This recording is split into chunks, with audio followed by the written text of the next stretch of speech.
Mashuda, Mubeen, and Zarin, thank you so much for visiting with us at the Chennai Storytelling Festival 2022. I believe you are giving us a very special storytelling presentation of stories of healing in Islam. So thank you very much for this. And now I pass the microphone to you three, and please take it away. Hello.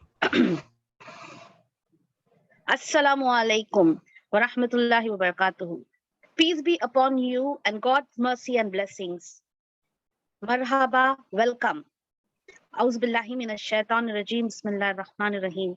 I seek refuge from shaitan, and I begin with the name of the Almighty Allah, the most beneficent and the most merciful. Now, when our hearts are bursting with negative emotions and sadness, Satan dupes us, and precisely when we need Allah the most. Islam came to strengthen us, heal us, and ultimately guide us to the salvation from the trials and tribulations of life.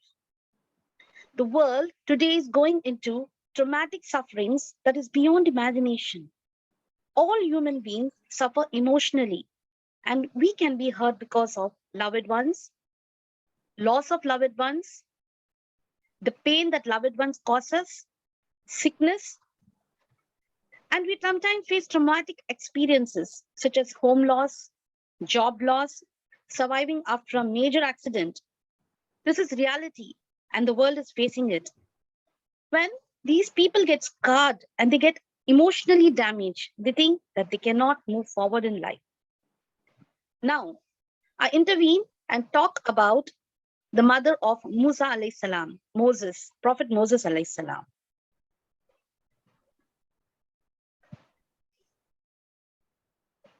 I take you back 3 yesteryears. Prophet Musa alayhi salam's mother, though she had a very colossal task of putting her baby, wrapping her baby into a piece of cloth and putting it in the basket and letting it go into the river Nile. She got an inspiration from Allah. She didn't do it all by her own. Her heart was emptied. We can't even imagine how she would have felt at that moment of time. But she did it because she trusted Allah, that Allah loves Moses, Prophet Moses, more than she loved. So she took the colossal task of taking her baby, wrapping in the cloth, and then putting in the basket and letting it go in the river. She was traumatized. Her heart was emptied out. But as she trusted Allah, Allah calmed her heart and gave her a clear vision. She sent her daughter Miriam to follow the baby to the banks of the river. And when she placed the child in the river was calmed because it was carrying the future prophet. Everything was still and silent. The baby was slowly moving in the river, and it moved and it moved and it moved, and it stood near the bank of the river where the palace of Pharaoh was. Bibi Asiya saw the baby, her eyes filled with hope.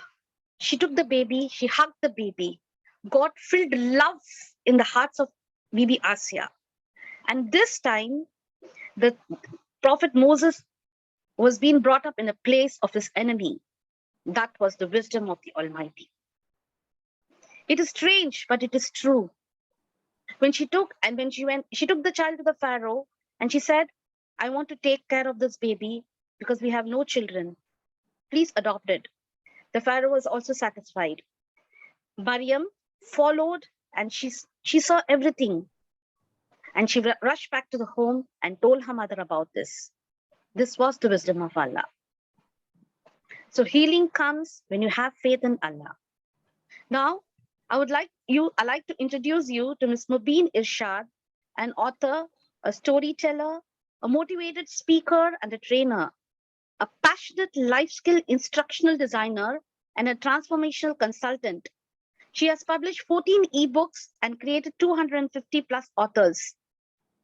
She's a director of Story Carpet who believes in transforming children and adults to storytelling, public speaking, and creative writing. Her trademark is educate, express, and emerge. She will take forward. Miss Mubeen, are you there? Thank you, Mashuda, for the wonderful introduction and also giving a pretext of what is healing in Islam all about and giving an anecdote of Prophet Moses and talking all about it.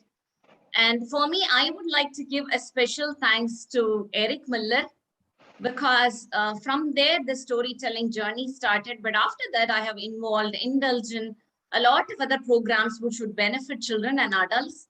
And our idea is to infuse their confidence and communication, and storytelling was also majorly playing a part. But during the recent days, I'm almost gone into the speaker mode in terms of writer mode more than a storyteller. So I would like to give my special thanks to Eric Miller for inviting me to this special segment and also reviving and bringing back to the world of storytelling. And it's been a while that I entered in this storytelling. So thank you so much. And I'm going to narrate the story of Prophet Yusuf. And it's my privilege. So once upon a time, in the land of Jerusalem, near to Palestine, there lived a prophet named Yaqub. Yaqub had 12 sons in total. And among them, he loved Prophet Yusuf and Binyamin, as they were the younger ones. Obviously, this made the other brothers frustrated and angry. No wonder, isn't it? And in one of the nights, as usual, when everybody went to sleep, Prophet Yusuf was also heading to bed. And in the late night, around 2 a.m., when Prophet Yusuf was sleeping, his body was shivering. He was shaking. He was dreaming. What is this all about? What is this I'm seeing? He was murmuring. What he saw was almost 11 stars, the sun and the moon going down before him. He was nervous. He was thrilled. He was not knowing what to do, but he couldn't sleep after that. His sleep was gone. But he was wondering, what is this all about? Definitely, I must check with someone. And he was waiting for his father to be awake. And while he was waiting in the morning, as the morning sun rose, everybody was awake, and his father was coming. He went next to him and said, Baba, I saw a dream. There were 11 stars, the sun and the moon were going down before me. What is this all, Baba? And Prophet Yaqub smiled. And he, being a prophet, he knew the meaning of this dream. He replied, Yusuf, don't worry. Allah the Almighty is going to bless you with knowledge and prophecy. But one advice, don't ever share this with your brothers, okay? And Prophet Yusuf, being a small, younger one, he said, no, Baba, I will never say this to anyone.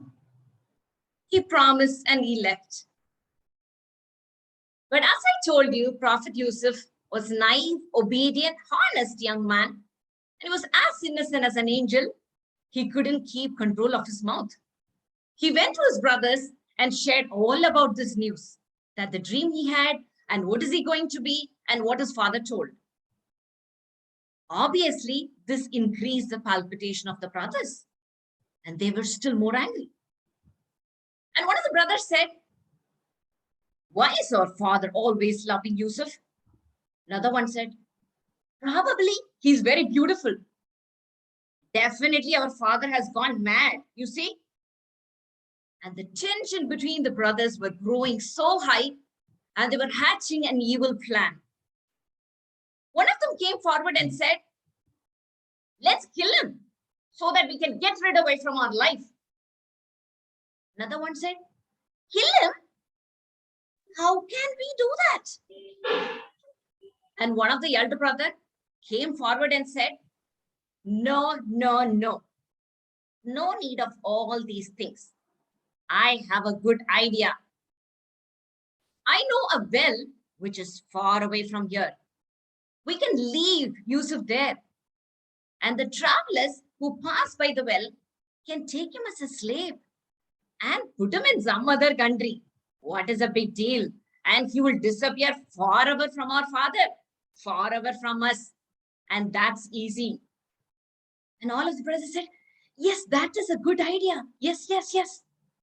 And they all agreed for this decision. And they were waiting for the perfect time to execute this. And all of the brothers one day went together on a fine morning and said to their father, Baba, we are going to a faraway town to play with our neighborhood friends. Would you mind send Yusuf along with us? Prophet Yaqub said, no, you all can go along. I'm not sending Yusuf, he's still small. No, Baba, it is a wonderful place. He can play. He can do everything with us. We'll take care of him. He's such a lovely brother. Prophet Yaqub said, oh, you will all go alone and you will play. And he might sit quietly outside. No one would take care of him. What if a wolf come and picks him up? I'm afraid. I'm not going to send him. And all the brothers chorously responded, we are living strong, brothers. How can we let that happen? Send Baba, please. And they cumbered and persuaded, forced Prophet Yaqub to make sure that they will take care of Yusuf. Prophet Yaqub had no other chance and he left Yusuf along with them. And they were so happy, excited, and they were heading towards this mission. They took Yusuf and they were walking along, singing, chatting, walking, and they knew that this would be the best decision, best thing they can ever do. And while they were walking along in the forest, a little long away they went. And while they were almost off from the forest, they saw this deep well nearby. And one of the brothers, as usual, he said, brothers, I feel thirsty. Can I get some water, please? And all of them gathered and said, why not? And they stood near to the well. And all the brothers, in a pretext of getting water, they were just peeking inside. And Yusuf, without knowing anything, he was also looking inside the well. And during this time, one brother was holding his hand. Another was holding his head. And they were just holding him tight. And they had made annoying for Yusuf and said, what are you doing? Just let me go. I can't breathe. I can't breathe. Let me go. Yes, we will. Wait. They just were holding him so tight. They did not leave him away. And during this time, one of the brothers just came rushing, took off his shirt suddenly. And all the brothers together took Yusuf and they put him inside the well. Ah! Cried Yusuf. And he was scared. It was deep dark. He started crying, brothers, please don't leave me. Help me, please take me. I can't stay. I can't, please. But nobody was ready to hear him scream. And all the brothers didn't even have a look at the well. They just rushed. They just walked. They didn't even look at the backside. And inside the deep, dark well, Prophet Yusuf was alone, scared. He wept, cried. But fortunately, there was little water. So he was saved. And when he was going through all this thought process, what have I done? What is going on? How am I going to survive? And while he was crying, Allah the Almighty sent him the news. Don't be afraid. Don't be sad. I'm there for you. Something great is going to happen. Wait for it. And those words were consoling. But even then he was scared, staying alone in the well. And these brothers have to go back home. And they were waiting for what is the plan? How are we going to manage our father? And well, they were thinking along. And during that time, one of the brother was responding. Hey, I'm telling you a good plan. You know what? We'll tell our father that a wolf has taken away Yusuf. And our father will believe. How is that? And all the brothers said, yes, yes, yes. That's a good idea. That's a good idea. We'll do that. And on the way, they took a sheep, they killed it, and dipped his shirt in the blood, and they were just carrying back home. Well, they were almost reaching the house. They went back with the sign saying, Baba, Baba, we are ruined, we are ruined. The father did not understand. He said, what happened?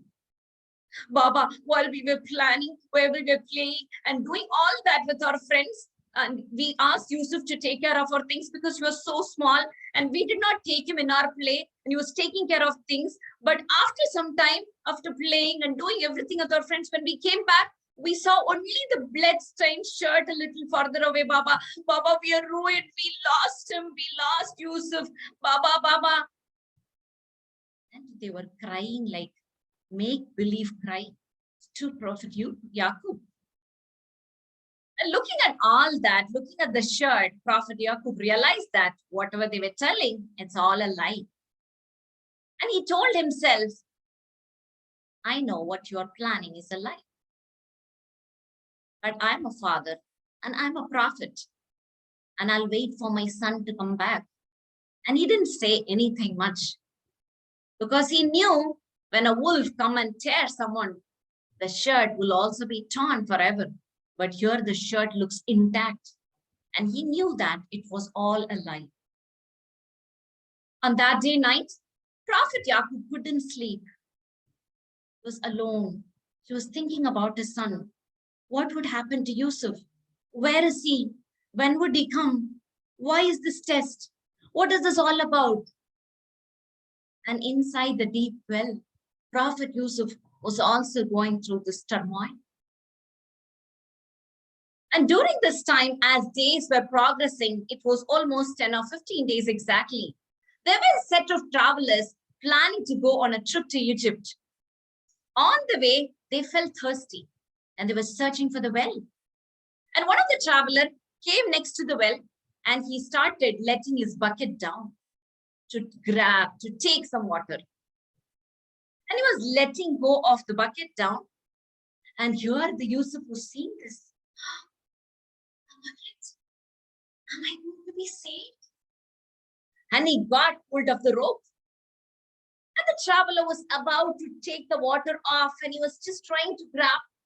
It was so heavy. It was a long haul. He couldn't do anything. And he just tried to peek inside and saw, human being?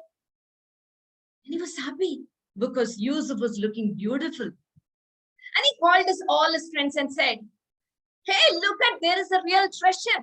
Come on, give me a hand. And all of the friends just barged in. And all of them, they just pulled the rope together.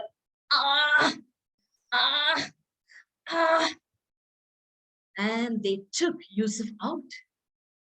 When he came outside, they were all startled to see Yusuf. Because his face was angelic. He was smiling. He was good. He was nice. And they were planning another plan for him to sell in the market of Egypt. So they immediately chained him and said, we are taking you to Egypt. And they traveled for days and nights. And the camels were walking back to Egypt with Yusuf, chained him, and they were traveling along.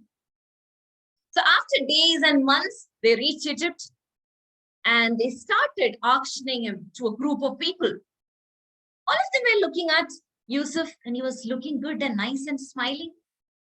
But nobody was willing to buy him immediately. And after a couple of cautions and a couple of times they were just sharing, Who in this world is going to buy this small little young boy?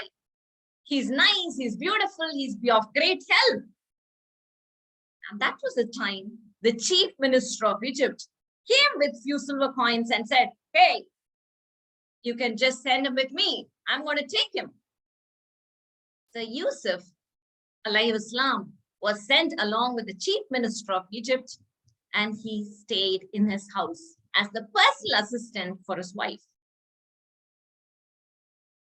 There, Yusuf was scared in the dark well, not knowing about what would come and not knowing about the future. Now he has a palace with food to eat, clothes to wear, a great shelter, and he was very thankful of this new future. And while he was traveling along in this journey, and we all know that great people, good people are always faced with challenges. And Prophet Yusuf was no different. Because of other people, because of challenges and problems caused by other people, Yusuf once again was put in the prison of Egypt. And again, that was another test where he has to undergo.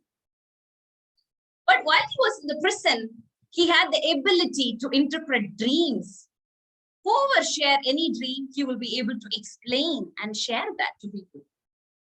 And that was a new ability Allah the Almighty was granting him.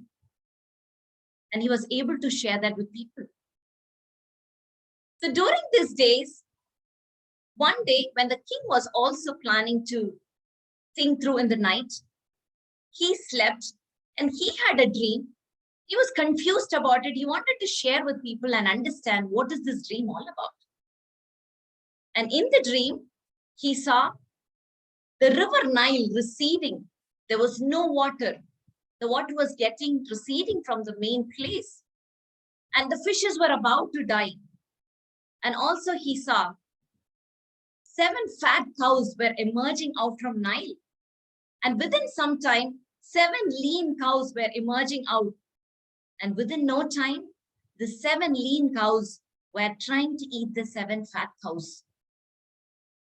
Looking at this dream, going through this, the king of Egypt was terrified, was not knowing what is this all about. What am I seeing? What is this going to create? And he wanted to understand what is this dream all about? What is it going to explain?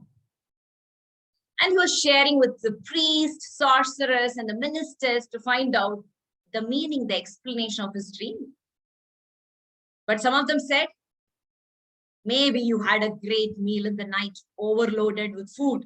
That's why you got a dream. And other people said, oh, it's surely a confused one. Just drop that. I don't think so. We know anything about it. But people were sharing about Prophet Yusuf and the way he can dream and the way he can interpret dreams. All that people were sharing about Yusuf. And the king was wanting to know, probably we can send some officials to find out what is the meaning of this. And he sent an official to Prophet Yusuf's prison. And Yusuf prayed to Allah the Almighty. And he found out the explanation. And he told, in the kingdom of Egypt, the coming next 7 years is going to be abundance, fertile crops, and people are going to be happy. And we are going to have a several nice time during this time. But you know what? After the next 7 years, it's going to be drought, famine, and people are going to suffer a lot. That's what it's all about, the 7 fat cows and the 7 lean cows. And when he shared this explanation, the king was deeply satisfied. And he was flabbergasted by the explanation. And he was satisfied and happy and peaceful that what is it all about? Immediately, he asked some of the officials to go and get Yusuf from the prison and to relieve him from all the clutches. And also he gave him a position of handling the granaries department where all the grains were kept. Yusuf came outside and he became the chief of the granaries department because he knew how to take care of the grains, how to grow the crops, how to take care of the people, All of these, he got this idea. And he knew how to plan everything in advance. So he made sure they had fertile crops, overabundance of wealth, overabundance of grain, and the people will never going to be suffering during the famine period. And since that all happened, Prophet Yusuf was going through a nice ride. It was wonderful. And the people of Egypt never had to worry about it. Super abundance of everything in the granaries department. And as the 7 years passed by, the next 7 years, it was severe drought and famine in Egypt and all around the places nearby. When all the countries, nearby places were suffering through this, Egypt alone was enjoying the good, fertile thing, and the people were never going astray, all because of Prophet Yusuf. And during this time, there was a request coming from the nearby countries, asking them to help with the food they have. And the king asked Prophet Yusuf, is it okay? Can we share our grains with the neighboring states? What do you think? Do we have abundance? Prophet Yusuf responded, yes, we could sell a little bit of grains to others with a little money. It's fine. We can do it. And people from the nearby states and countries, they were coming back and collecting the grains from Egypt. And when this was going on, during this time, he heard that even from Jerusalem, his own birthplace, Prophet Yaqub had also sent his sons to collect the grains because they were also going through this drought and famine. And this has reached the ears of Yusuf, that his brothers had come. But he wanted to verify and went back and checked, connected and discussed with them, realized that they were his brothers. And he missed Binyamin and his father badly. But he didn't reveal who was he.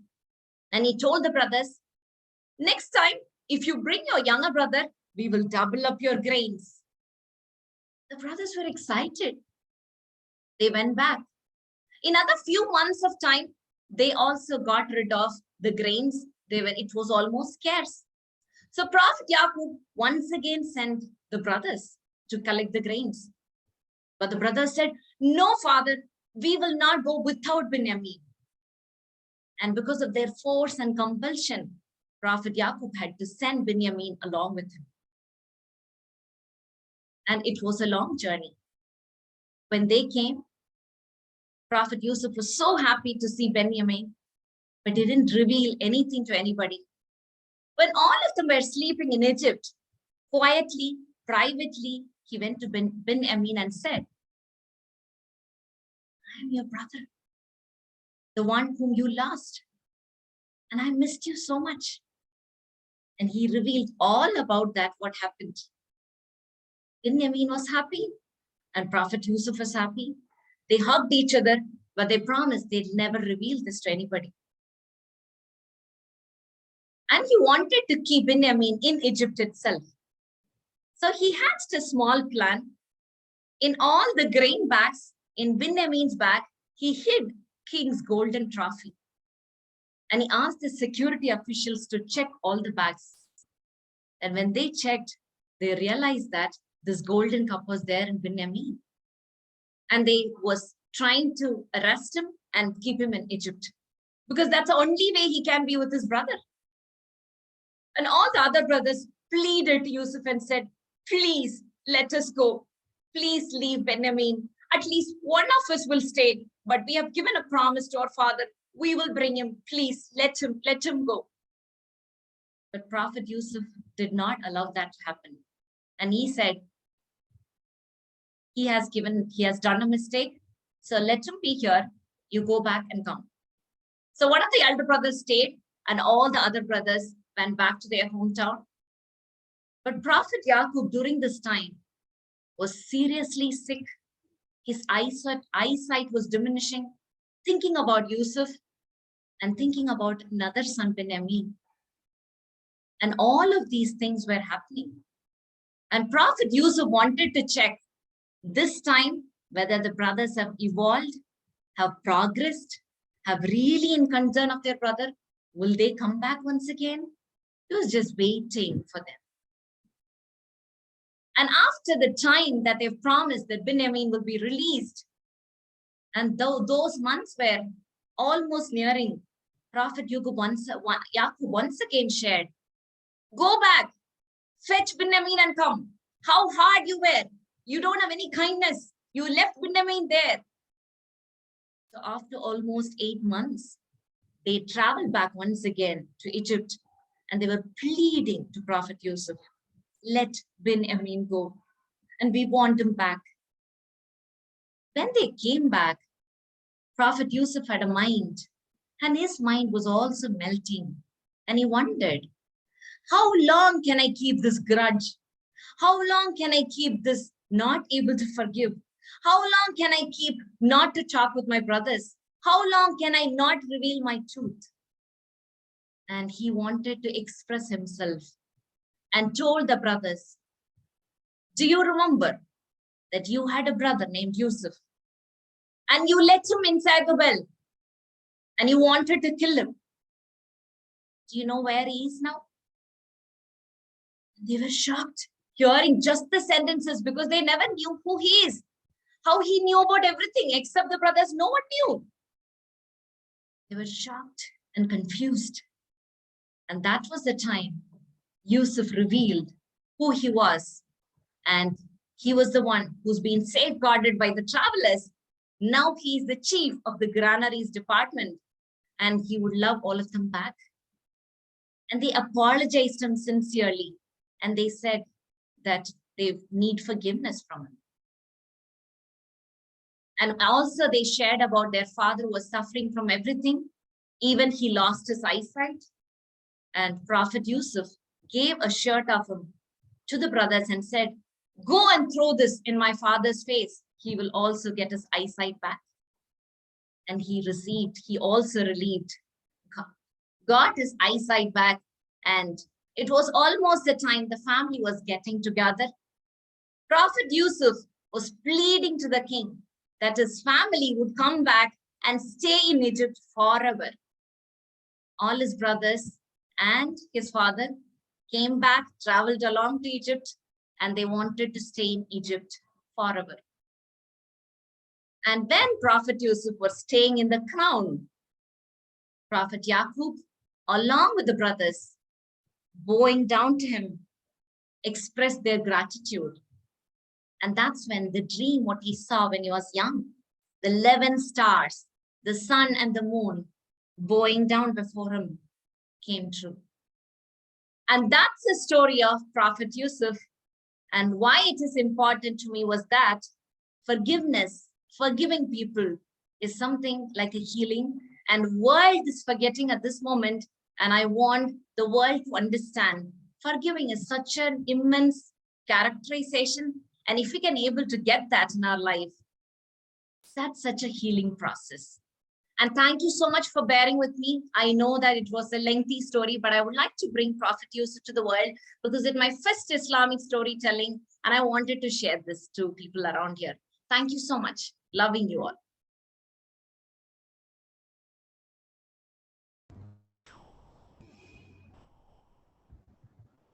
Thank you, Thoratni. Ma'am, please introduce Zarin, ma'am. Yes. Yeah. So the next person who would like to share the story in the group is all about, she's such a wonderful person beyond, and I mean, introducing her as a storyteller. She's my lovely friend, and also anytime, anything that I ask her, she's always there. And she's the director of Story Films, and also someone who's very interested in developing language skills, puppetry. Her passion towards anything is amazing. And welcome, Zarin, to share your story. Thank you, Mubeen. Thanks a lot for that introduction. And yes, I would like to thank Eric because Eric has also been my mentor. So every time when I come here for this storytelling festival, the one person whom I'm thankful to is my tribe and Eric. So yes, so Eric, can you spotlight me so that, okay. I think you are spotlighted, right? Okay, fine. Yes, okay. Thank you. Yes, yes. Today I'm going to share about a story about the Prophet Uzair alayhi salam. Some say he's not a prophet, some say he's just a good man whose reference is available in the Quran. But let's leave aside all the controversy. But the mention about him is there in Surah At-Tawbah and Baqarah, and in Baqarah Surah. So these are the two surahs in where you can find reference about Uzair alayhi salam. And we believe that the Almighty has sent down to us 4 holy books. They are Injil, Zabur, Torah, and Quran. So the references I am going to give you are from the Quran. And this person, Uzair alayhi salam, is believed to have followed the Torah. So we know that this Injil was referred to Prophet Isa, and Isa is Jesus in Bible, and this Torah was revealed to Musa, and Musa is referred to as Moses in the Bible, and Zabur was revealed to Dawud alayhi salam, and Quran was revealed to Prophet Muhammad alayhi salam, Muhammad sallallahu alayhi salam. So this is the order, and the references which I have taken are from the Quran. So let's go into the story and see what happens there. So Uzair alayhi salam, he was traveling through a deserted town. He stopped for a while and he wondered, this town is so deserted. And I just wonder how Almighty goes about resurrecting all of us after death. Is it possible? How will he do that? So he had that doubt in his mind. Slowly, Uzair alayhi salam went to a cave. He sat down. He had a dried bread with him and he had some grapes. He crushed the grapes, he made a juice, and he dipped this bread in the juice, and he had, as this was the custom back then, to eat bread. He was sitting down and he was wondering and wondering and wondering, and he started to feel asleep, and he slept. He slept and he slept and he slept and he slept. Not for 1 year, not for 2 years, not for 3 years, but for 100 years. He slept for 100 years. One fine day, God Almighty felt, okay, Uzair has been sleeping for 100 years. It's time for me to wake him up. So Almighty Allah woke Uzair alayhi salam from his sleep. Uzair alayhi salam got up. He wondered where he was. And I forgot to tell you that Uzair alayhi salam was traveling on his donkey. So when Uzair alayhi salam was awake, he saw that his donkey has decayed. He could only see the bones there. He was wondering, what happened to my donkey? I see only bones there. He sat on. He did not know what to do. Just then, Almighty Allah started to speak to Uzair alayhi salam. Almighty said, "Hey Uzair, how long do you think you were sleeping?" Uzair alayhi salam did not know. He said, "Almighty, maybe a day or a two." Almighty Allah said, "No, Uzair, you have been sleeping for 100 years." 100 years? Uzair alayhi salam was so shocked. He got up and he asked Almighty, why? Why, Almighty? Why did you make me to sleep for 100 years? Almighty said, you doubted me, Uzair. You doubted my abilities. That's one of the reasons why I wish to prove to you that I can do anything. And also, saying that, he brought back the donkey to life in front of Uzair alayhi salam's eyes. Now, Uzair alayhi salam got onto his donkey and he started to travel. So it's not the horse, it's a donkey. So he was traveling and he went to his house. He went to his house and he said, "Hey, who's inside? Please open the door." He heard a feeble voice from inside the hut. Someone said, "Who's there? I'm not able to see. I cannot walk." So that was his maid, who was now 118 years old. She was 118 years old, and she said she cannot walk and she cannot see now. Now, Uzair alayhi salam, who was standing outside the house, he said, "Hey, I'm Uzair." But the lady was not ready to believe. She said, "How can I believe that you are Uzair? He got lost long before." Uzair alayhi salam said, "No, no, no, you have to believe me. I am Uzair and come back. Allah, he made me to sleep for 100 years and now he woke me up and he said, go back to your town, and that's why I have come back." When Uzair alayhi salam said that, she said, "No, how can I believe it? If that's the truth, heal me. Ask your Almighty to heal me. Ask him to give me the wishes and ask him to make me walk as before." Now Uzair alayhi salam started to pray to Almighty. He said, "Almighty, why are you testing me again and again? I believe you can do anything. Why don't you heal her? Only then she can open this door for me." So when Uzair alayhi salam prayed, the old woman, she got better. She walked towards the door and she opened it. She said, "Yes, now I believe that you are Uzair, and come meet your son." So she took him to his son, but the son was not prepared to believe that it was his father. He said, "No, no, no, my father got lost long back. I'm not going to believe." Uzair alayhi salam said, "Oh, to how many of them do I have to prove that it's me again and again?" The son said, "Hey, my father, he had a mark on his shoulder and he also had a black mole." Uzair alayhi salam said, "Yes, even I do have one. I have a mark on my shoulder and I also have a black mole." So once seeing that, the son agreed, "Yes, you are Uzair. You are my father. I agree." And that's when Uzair alayhi salam asked, "So what's happening with the Torah? Are you all following it?" The son said, "No, father. The ruler has burnt the one copy which we had. The other copy is hidden somewhere and we are not following the Torah anymore. We don't know what to do." That's when Uzair alayhi salam went and found this Torah, copy of Torah, which was hidden. He took the Torah from under some crumpled leaves and some old soil, and he rewrote the Torah and he gave it to his people. So thus, all of them started believing the Almighty, and thus all of them had a very nice life. And yes, how I relate my thoughts of healing with this story.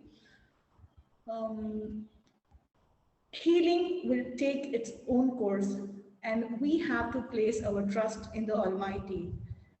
Only our trust is the key factor towards healing. Being faithful and believing in God can also be one of the key catalysts for healing, is what I believe.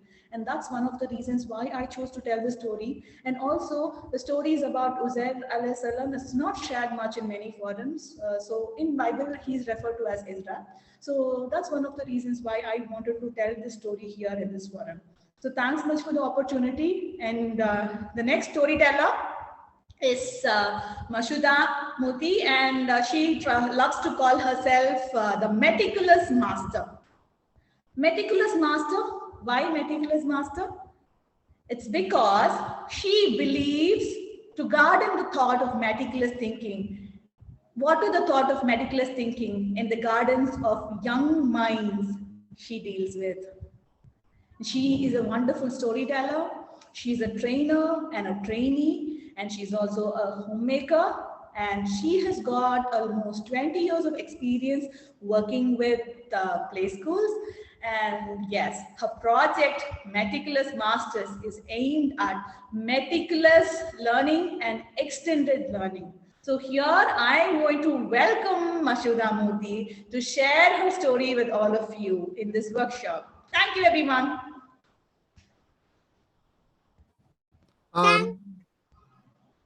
Mashuda, you need to turn your mic on. You need to unmute. Yeah.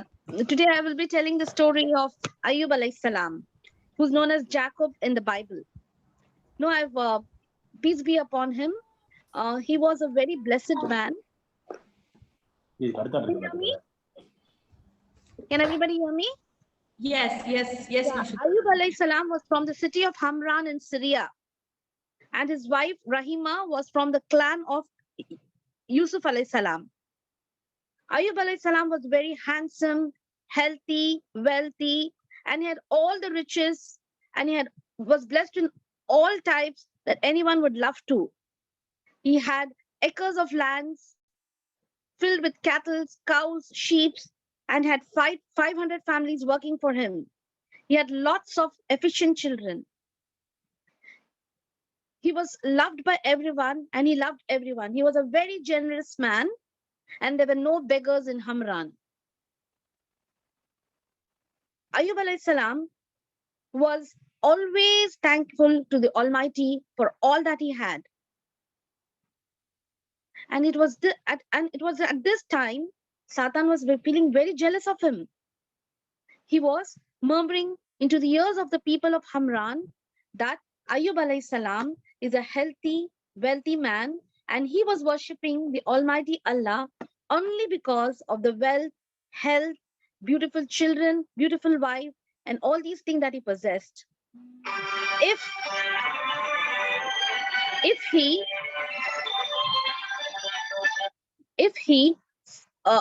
the Almighty takes away everything from him, he will not worship Allah. Na'uz billah.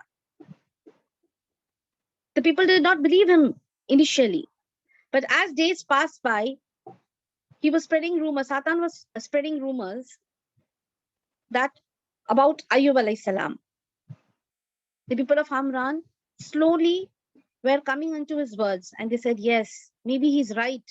This is the reason why he's doing. If we are poor, we don't have anything with us. We have left with nothing. We have to work hard for a living.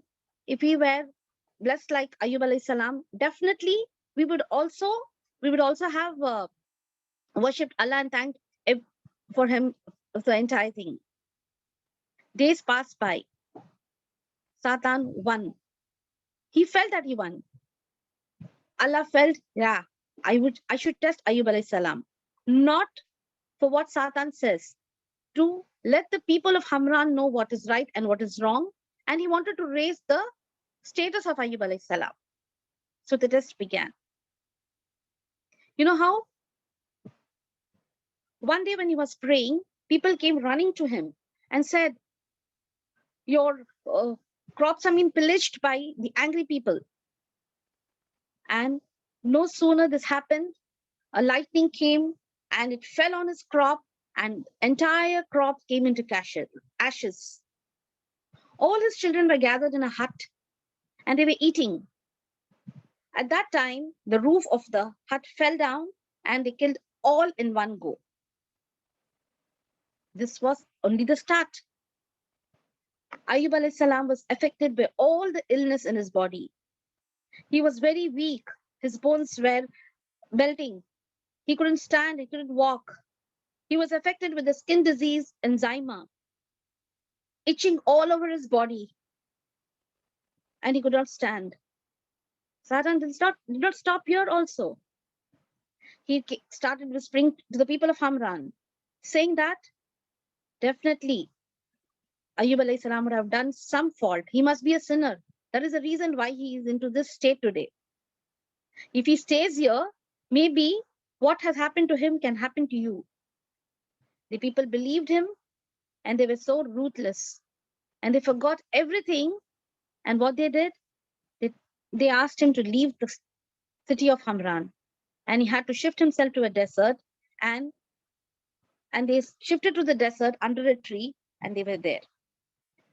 At this moment, Ayub alayhi salam was still very thankful for Almighty for having given a pious and a righteous woman who was always with him throughout the ordeal.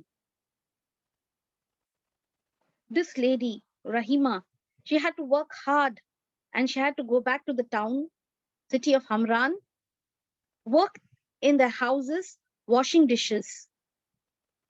Just imagine the state of this beautiful, rich lady working in the houses as a maid. But still, she never complained. She was patient. She was patient as Ayyub alayhi salam. Days passed by. Things were getting worse for them. But still, they always thanked the Almighty for whatever they had.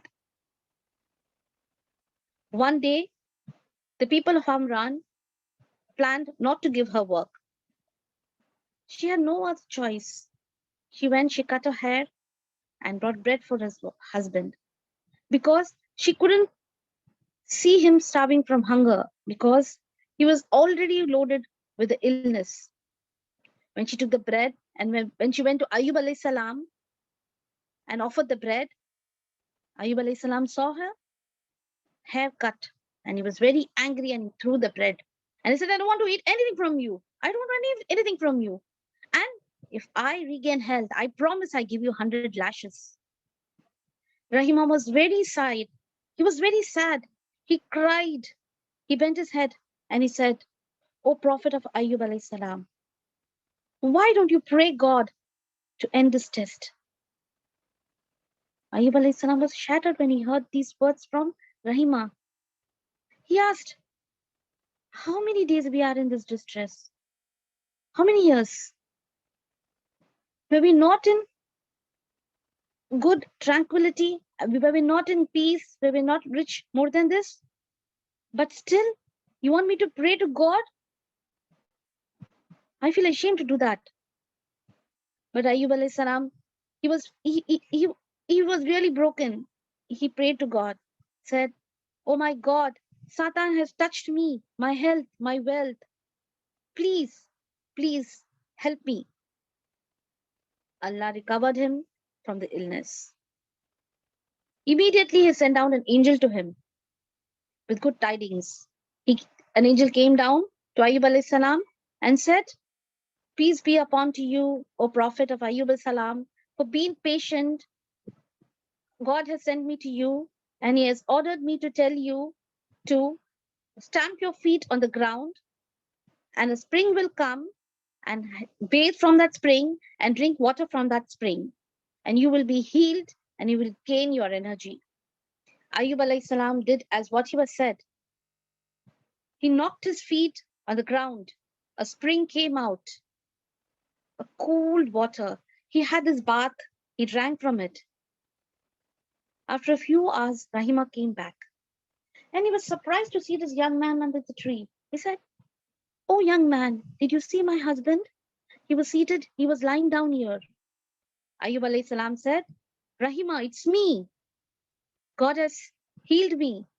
And come along. You wash your face and hand in this water and drink. You will feel better. Rahima was also energetic. They both thanked the Almighty Allah. And in a moment, God gave back resurrected all his children, gave him more children. He was blessed with more wealth. And Satan was never won. All this happened because he bore patiently and he always trusted in God till his last breath. How do I resonate from the story is being patient and trusting in the Almighty will definitely bring healing. Allah has never burdened anyone more than he could. If we strengthen ourselves with a strong faith and belief, Almighty will always help us. Islam is always a religion of healing. Over to Mubeen ma'am and Zarin.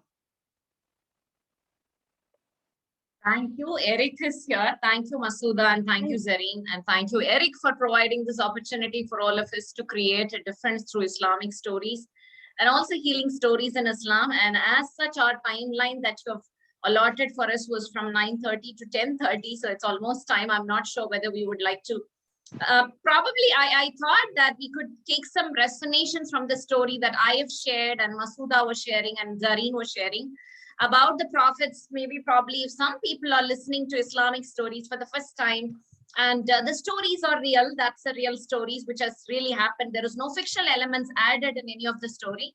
according to our knowledge, we believe this is the best way of narrating from the real original thing. So anybody would like to resonate, or anyone would like to share any thoughts about the stories that we have shared, and you are most welcome to share your views. It'll be nice to hear from you, from the audience. Yes, we have 31 people in this session, but only a few of us have our cameras on. Yes. So if you might share some Switch thoughts, on your camera. Yes. if possible, turn your camera on. I'd like to know where I can find these stories, Mubeen. Stories, yeah, the stories are there in Quran, obviously, but the Yeah. stories are available in YouTube also. Islamic stories, prophets of Islam. Because you I want- have a copy of 2 copies of the Quran, in fact. Okay. So Great. Yeah. You so- have the Ma'am, translation. Qasas al-Anbiya, ma'am. We have books called Qasas al-Anbiya. and can you put it in the chat, please? Yeah. Yes, carry on, Mubeen, ma'am. Yes, so that also you can for the simple learning and understanding. I was suggesting YouTube stories or something, which is great, and I have a specific link where the authentic stories are there. I can also share that with you. Yeah, Sudha. that would be great. Probably at this point, if I have it, I think I have the link which points towards it, and I will share it right now with you. That provides a good version of all the stories that are. I think something that Mashuda was mentioning about you will never be tested beyond a certain thing. One of my favorite quotes from the Bible is that you will never be tested beyond your strength. Yes. That is very comforting when you're going through a difficult phase. So it's very interesting to know more about Islamic stories. So if you could provide the links, it would be great. Yeah, the one that I've shared, the YouTube link that has all the stories of the prophets, which I found really nice and interesting. And it is, easy to understand by everybody. Okay, lovely. I'll look this up. Thank you. Thank you, Sudha. And especially on the terms of forgiveness that I've shared with Prophet Yusuf, this story was really touched my heart. And at the same time, it's not easy for us to forgive people when they really do much harm to us, because it's not an easy thing. Leaving a brother in a well, and that same brother can bring them back and giving them a kingdom.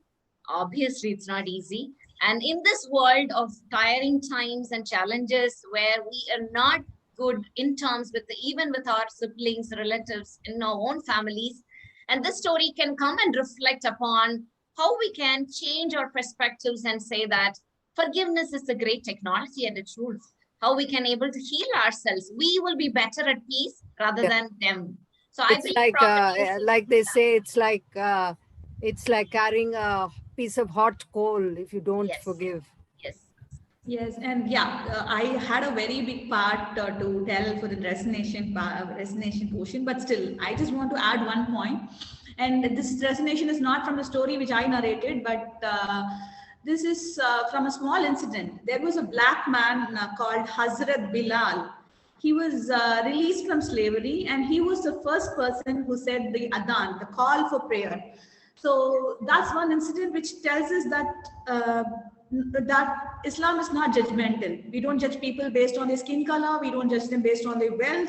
And yes, if you are a Muslim, we just don't encourage this judgmental factor anywhere. So sometimes these narrations and stories you see on YouTube, read from the books, will also be based on the author's perspective. So that will also be there. So this is a caution which I want to drop also when you refer the materials, because we believe like the authentic source is only Quran.